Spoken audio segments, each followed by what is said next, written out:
라운드 2 파닉 붐 하도켄.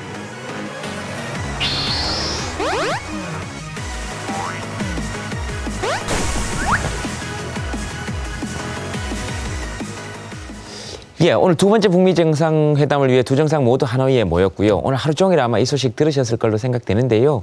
아마 요 소식, 듣지 못한 소식도 여기 지금 포함되어 있을 거고, 오늘 요 부분을 보시면 거의 다 정리가 되시지 않을까 싶습니다. 현장에 나가 있는 오늘 밤 하노이의 특파원, 오늘 밤 하노이의 특파원입니다. 김준용 교수님 얘기 들어보면 오늘 또 숨겨진 얘기도 많다 그러니까 현장 좀 연결해 보겠습니다. 교수님. 네, 안녕하십니까. 예, 강제 소환된 김준영입니다. 네, 알겠습니다, 교수님. 오늘 엄청 꾸미셨네요. 아, 꿈이었다고요? 예.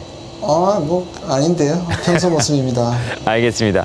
그 오늘 이 얘기부터 해드려야 되겠습니다. 딴 데서는 아마 전혀 못 들으셨을 것 같은데 그 오늘 주 베트남 한국 대사하고 그 식사하셨다고요?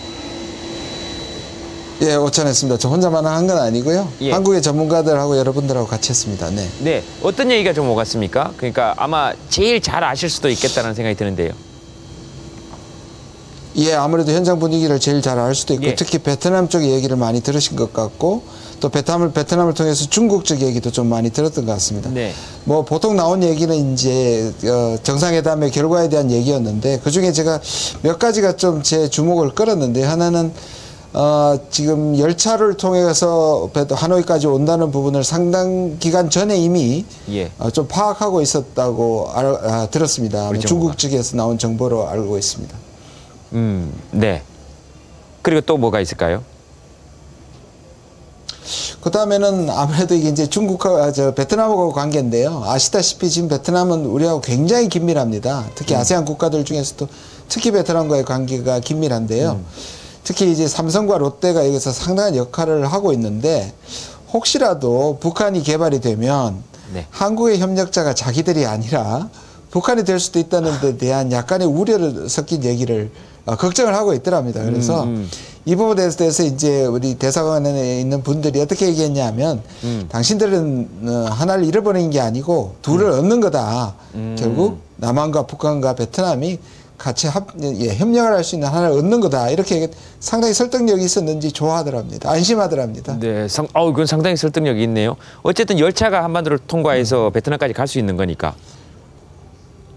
예, 그것도 상당히 그게 보여주는 시사점도 굉장히 큰 것 같습니다. 네. 예, 알겠습니다.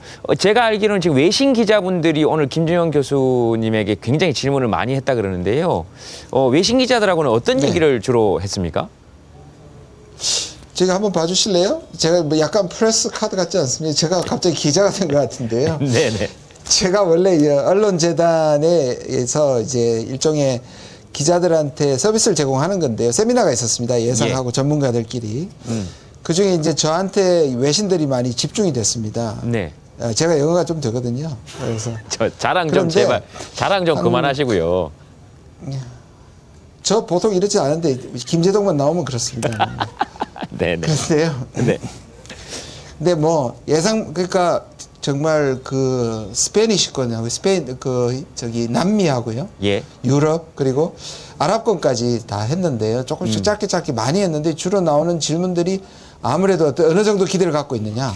한국이 얼마나 이 부분에 대해서 중재를 했느냐 이런 질문들은 충분히 예상할 수 있었는데 그 아랍권의 알자지라 방송에서는 특별하게 이렇게 물었습니다.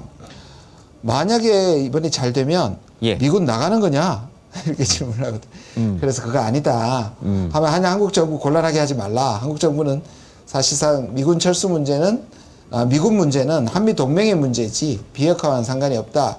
이 부분을 분명히 얘기를 했습니다. 근데 또 다른 뭐 유럽의 어떤 방송들은 그 질문을 한 번 더 하기도 했었습니다. 네. 아마 좀 이 부분에 대해서 상세한 내용을 모르는 건지 아니면 이 부분이 오히려 그 나라들한테는 관심의 초점이 되는 건지 하여튼 좀 새로웠습니다.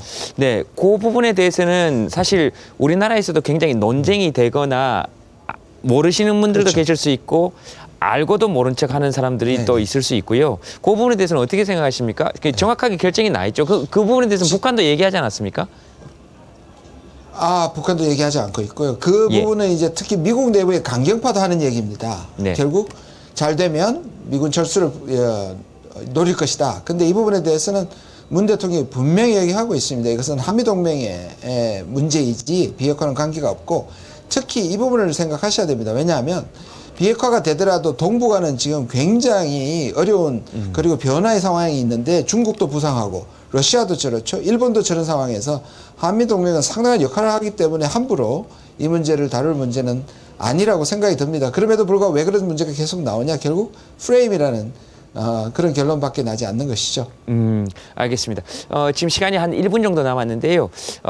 김주영 교수님이 좀 예상을 해보시자면 이번 북미 정상회담. 네. 뭐 잘 될 거라고 생각합니다. 근데 이것이 이제 워낙에 다른 정상회담과는 다르기 때문에 보통 다 결정돼서 만나는 그런 전형적인 것과 다르기 때문에 아마도 오늘 내일 아니죠. 내일 모레 모레까지도 이 두 정상들이 사실상 이 회담을 지금까지 하드캐리하고 있기 때문에 막판에서도 얼마든지 중요한 결정들이 나올 수 있다고 생각합니다. 네, 이게 전형적인 지금 그 위에서부터 내려오는 톱다운 방식이죠, 거의 지금. 그렇죠. 네. 그렇죠.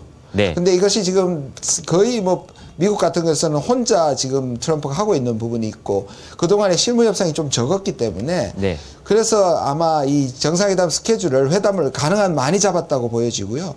거기서 많은 얘기들이 되고 마지막에 결정이 되더라도 합의문에도 안 담겨도 이면 합의에도 또 남을 수 있기 때문에 끝까지 아마 중요한 회담이 될 거라고 보여집니다. 알겠습니다. 혹시 그 김주영 교수님 내일 김정은 국무위원장 인터뷰 좀 가능하겠습니까? 한번 노력해 보겠는데 안 될 겁니다. 아마. 네. 트럼프 대통령은요? 그건 또 노력해 보겠습니다만 안 될 겁니다. 예. 저한테 뭐 이러십니까, 근데? 끝날 때가 돼가지고 아쉬웠어요.